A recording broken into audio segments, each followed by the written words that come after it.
Hello everyone, Ann9, welcome back to my channel. Today I'm going to be talking about the WNBA. When I was younger, I remember going to Stars games in San Antonio, and although I was not a WNBA expert probably ever in my entire life, I really wanted to make a video about the WNBA because I think that we should be talking about it more. Another reason that we should show more love to the WNBA, well, I guess it's not really, it's just a cool thing, I would say. The Canadian casino company's book, The Odds of Success, says that the WNBA is statistically the hardest professional sport to make it into. The odds of making it into women's basketball are 1 in 13,015.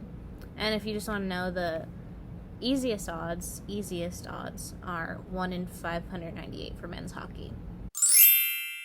So the WNBA was created by the NBA Board of Governors as a women's analog to the NBA. And the first 8 franchises were placed in cities that already had established NBA teams. And they had names that were very similar to the NBA teams, such as there was the Houston Comets, and we still have the Phoenix Mercury. And on April 24th, 1996, women's basketball announced We Got Next as the NBA Board of Governors approved the concept of the WNBA, and they officially began playing in June of 1997, which is fantastic because they were successfully able to skip the crack cocaine phase of the NBA. When the league started in 1997, players would expect a 10-week schedule and play about 28 games. Players' salaries range between $15,000 and $50,000. Fast forward to January 2020, the WNBA was able to facilitate a collective bargaining agreement in which they are able to raise players' salaries by 53%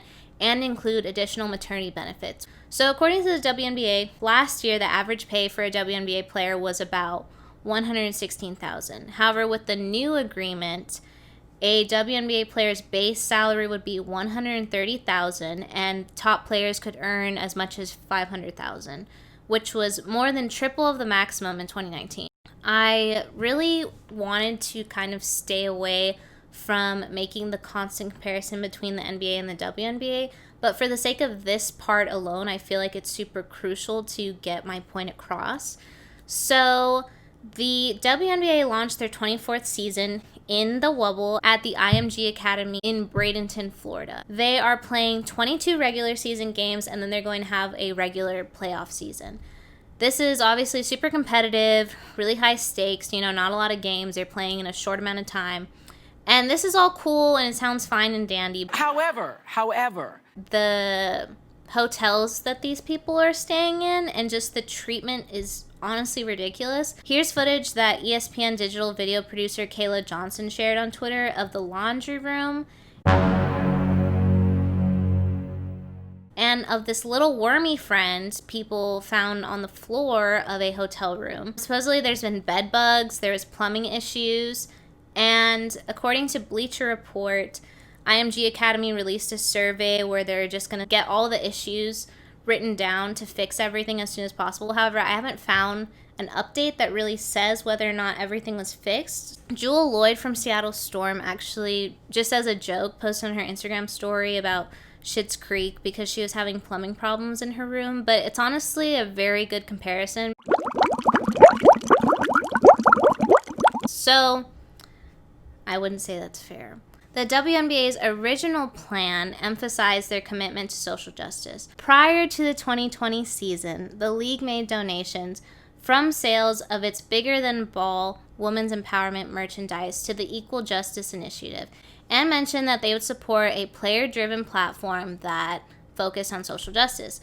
The kind of crazy thing about this is 4 years ago, Simone Augustus from the Los Angeles Sparks and her teammates wore shirts that said "Change Starts With Us" to protest the Philando Castile and Alton Sterling shootings.